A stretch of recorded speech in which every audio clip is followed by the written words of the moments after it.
Price Lord. நம்ம வாழ்க்கையில நிறைய நேரத்துல நமக்கு யூட்டன் தேவைப்படுது. ஏன் தெரியுமாங்க? நிறைய நேரத்துல ஆண்டவர் இதை பண்ணாத, இதை செய்யாதன்னு சொல்லும் போது தான் அதை தான் பண்றோம், அதை தான் செய்யறோம். ஏன்னா அது நமக்கு பிடிச்சிருக்கு. ஒருவேளை பிடிக்காம கூட செய்வோம். அதே மாதிரிதாங்க பைபிள்ல யோனான்னு ஒருத்தர் இருக்கிறாரு. ஆண்டவர் சொல்றாரு, எப்பா எழுந்து இனிமைக்கு போப்பா அப்படின்னு சொல்லும் பொழுது, இல்ல ஆண்டவர் நான் தர்ஷிஷ்க்கு தான் போவேன் அப்படின்னு சொல்லிட்டு போயிட்டே இருக்கும் பொழுது, சரி போனாரே, அங்கதான் போனாரா? இல்லையே, ஆண்டவர் எங்க அனுப்பணுமோ அங்க கரெக்டா அனுப்பினாரு.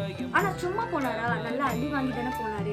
ஒருவேளை நம்ம ஆண்டவர் சொல்லும் பொழுது கரெக்டா அதை செஞ்சுட்டோம் வச்சுக்கோங்க, நமக்கு எந்த சேதாரமும் இல்லாம எந்த அடியும் இல்லாம பாதுகாப்பா நம்ம நல்லா உயர்வுல இருக்கும். ஒருவேளை இல்ல ஆண்டவரே இதை நான் செஞ்சுட்டு தான் அங்க போவேன் அப்படின்னு சொல்லிட்டு நம்ம சொன்னோம்னு வச்சுக்கோங்களேன், செம்ம அடிதான் விழும்.